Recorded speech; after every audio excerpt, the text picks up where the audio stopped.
வணக்கம் நண்பர்களே, இது உண்மை ஆராய்க. நம்ம இந்த சேனலில் இலுமினாட்டி அப்படிங்கிற அரச குடும்பத்தை பற்றி நிறைய காணொலிகள் பார்த்துட்டு இருக்கோம். அவங்க உலகத்தை ஆள்வதற்கான முயற்சியில் இறங்கி செயல்பட்டுக்கிட்டு இருக்காங்க. நம்ம இன்றைய காணொலியில் யூத சியோனிஸ்டுகளின் ரகசிய அறிக்கை அப்படிங்கிற ஒரு நூலை பற்றி பார்க்க போகிறோம். இந்த நூல் 1905 ரஷ்ய மொழியில் வெளியிடப்பட்டது. இதன் ஆசிரியர் செர்கி நீலஸ். இவர் இந்த நூல் ஐரோப்பாவில் இருக்க ஒரு மெசானிக் லாட்ஜில் கிடைச்சதாகவும் அதை தன்னுடைய நண்பர் தனக்கு தந்ததாகவும் சொல்லி இதை வெளியிட்டிருக்கிறாரு. மெசானிக் லாட்ஜ், ஃப்ரீமேஷன் அப்படிலாம் என்னன்னு உங்களுக்கு தெரியும்னு நினைக்கிறேன். தெரியாதவங்க என்னுடைய பழைய காணொலிகளை பார்க்கலாம். இந்த நூலில் அப்படி என்ன சொல்லியிருந்தாங்க அப்படின்னு பார்க்கலாம். இந்த நூல் யூத சியோனிஸ்டுகளுக்கு வழங்கப்பட்ட ஒரு ரகசிய அறிக்கை. அவங்க வருங்காலத்தில் என்னென்ன செய்ய போகிறோம், நம்ம எப்படி உலகத்தை கைப்பற்ற போகிறோம் அப்படிங்கிற ஒரு ரகசிய அறிக்கை. இதில் சொல்லப்பட்ட எல்லாமே நடந்திருக்கு, நடந்துகிட்டேவும் இருக்கு. இந்த நூல் அமைப்பானது யூத சியோனிஸ்டுகளாக புதுசாக சேர்றவங்களுக்காக எழுதப்பட்டது.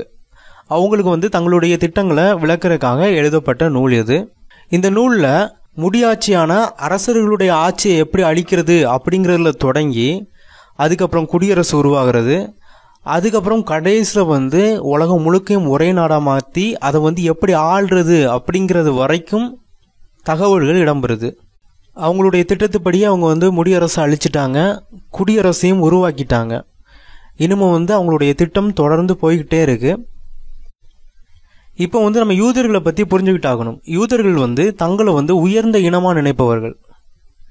தாங்கள் தான் இறைவனால் தேர்ந்தெடுக்கப்பட்ட இனம் அப்படின்னு நம்புறவங்க. மற்ற எல்லாரையும் ஆட்டு மந்தைகள் அப்படின்னு அழைக்கிறாங்க. நமக்கெல்லாம் அறிவு இல்லையா, அவங்களுக்கு மட்டும்தான் அறிவு இருக்கு அப்படின்னு அவங்க சொல்றாங்க. அதோடு இந்த நூலில் சொல்லப்பட்டிருக்க இன்னொரு விடயம் என்னன்னா, இந்த மக்களுக்கு எப்படி வாழணும்னே தெரியல. நம்ம நேரடியாக சொன்னால் அதை கேட்க மாட்டாங்க. நம்ம கடைசியில் உலகத்தை ஆளும்போது நம்ம அவங்களுக்கு எப்படி வாழணும்னு சொல்லி தருவோம். இவங்கெல்லாம் பாவம், அந்த மாதிரி இந்த நூலில் எழுதியிருக்கிறாங்க. அதோடு அது வரைக்கும் நம்ம செய்ய போகிற செயல்கள்லாம் ரொம்ப கொடூரமானதாகவும் மக்களை கஷ்டப்படுத்துறதாகவும் இருக்கும். ஆனால் அதை கண்டு மனம் தளர்ந்துடாதீங்க, அதை தவறாக நினச்சிடாதீங்க. நம்ம கடைசியில் மக்களுக்கான ஒரு பெரிய வாழ்வை உருவாக்குறதுக்காக தான் இதெல்லாம் செஞ்சிட்ருக்கோம், அவங்களுக்கு நல்லது செய்ய போகிறோம். அந்த மாதிரி கண்ணோட்டத்தில் தான் இந்த நூலில் சொல்லப்பட்டிருக்கு. இந்த நூலை பற்றி இது வரைக்கும் என்னெல்லாம் சொல்லியிருக்காங்க அப்படின்னு பார்க்கலாம். த டைம்ஸ் லண்டன் அந்த பத்திரிகையில் May 8, 1920 வெளியானது. ஒரு பகுதி நிறைவேறிவிட்ட மற்றொரு பகுதி நிறைவேறுவதற்கான திசை நோக்கி செல்கிற இந்த தீர்க்க தரிசன புத்தகத்தை பார்க்கிற போது என்ன நினைக்க தோன்றுகிறது? இத்தனை ஆண்டுகால துன்பத்தை அனுபவித்தது எதற்காக? ஜெர்மனியில் மேலாதிக்கத்திலிருந்து தப்பித்து அதைவிட பயங்கரமான யூத விலையில் சிக்குவதற்காகத்தானா அப்படின்னு சொல்லப்பட்டிருக்கு. அடுத்ததாக ஹென்ரி ஃபோர்டு கார் நிறுவனம் இருக்குல்ல, அதை உருவாக்குனவர். அவர் என்ன சொல்லியிருக்காருன்னா, இந்த ரகசிய அறிக்கை பற்றி நான் சொல்வதெல்லாம் ஒன்றே ஒன்றுதான். அதில் சொல்லப்பட்டுள்ள விஷயங்கள் இன்று வரை பொய்க்கவில்லை. உலக நடப்புகளோடு அப்படியே பொருந்தி போகின்றன, ஏன் இனிமேலும் கூட அப்படின்னு சொல்லியிருக்கிறாரு.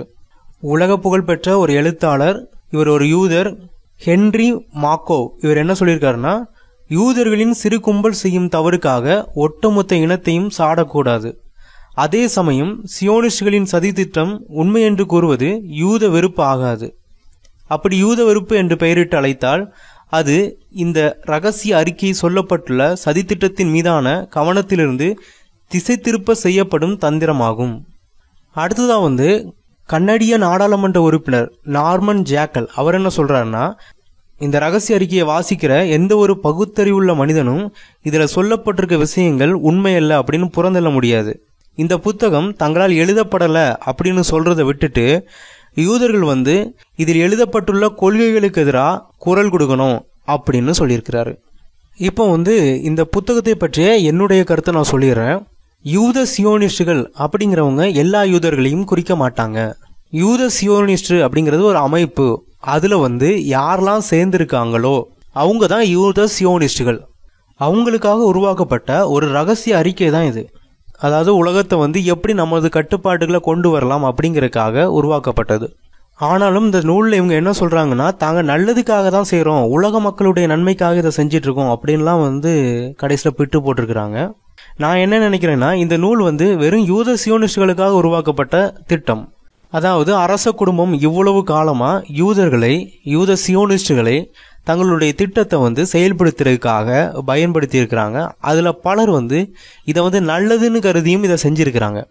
அடுத்ததாக வந்து ஆல்பர்ட் பைக் அப்படிங்கிற ஒரு ஃப்ரீமேஷன், 33 டிகிரி ஃப்ரீமேஷன், அவர் என்ன சொல்கிறாருன்னா, 3ஆம் உலகப் போரில் அரசியல் யூத சியோனிஸ்டுகள் மொத்தமாக அழிக்கப்படுவாங்க, அதே மாதிரி வந்து அரேபிய நாடுகளும் அழிக்கப்படும் அப்படின்னு சொல்லப்பட்டிருக்கு.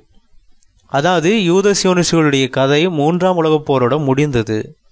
அதுக்கப்புறம் அரச குடும்பத்துக்கு இவங்க உதவி தேவையில்லை.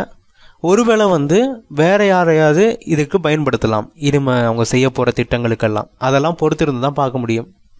அரச குடும்பத்தால் பலிகடா ஆக்கப்பட்டது தான் இந்த யூத இனம். இதற்கு முன்பு வேற ஒரு இனம் பலிகடா ஆக்கப்பட்டிருக்கு. ஆனால் அதை பற்றி இன்னும் அவ்வளவா யாரும் நான் ஆராய்ச்சி பண்ணலை. யூதர்கள் தான் மாட்டியிருக்கிறாங்க. இதுதான் வந்து இந்த நூலை பற்றிய எனது கருத்து. இந்த நூலை படிக்கணும்னு ஆசைப்படுறவங்க வீடியோவுக்கு கீழே டிஸ்கிரிப்ஷனில் லிங்க் இருக்குது. நீங்கள் வந்து இதை மின்னூலாக பதிவிறக்கம் செய்து படிக்கலாம். படிச்சுட்டு வந்து உங்களுடைய கருத்துக்களையும் தெரிவிங்க. பலர் வந்து ஏற்கனவே படிச்சிருப்பீங்க, படிக்காதவங்க படிங்க. இந்த காணொலி உங்களுக்கு பிடிச்சிருந்துன்னா மறக்காமல் லைக் பண்ணுங்கள். அதோடு அந்த காணொலியை உங்கள் நண்பர்களோடு பகிர்ந்து கொள்ளுங்கள். இன்னும் பல காணொலிகள் வர இருக்கு. அதை உடனுக்குடன் பார்க்க கீழே இருக்க சப்ஸ்கிரைப் பட்டனை கிளிக் பண்ணுங்கள். பக்கத்தில் இருக்க பெல் பட்டனையும் கிளிக் பண்ணி விட்டிங்கன்னா உடனுக்குடன் உங்களுக்கு வந்து காணொலி போட்ட உடனே தெரிஞ்சிடும். உடனே நீங்களும் வந்து பார்த்துடலாம். நன்றி.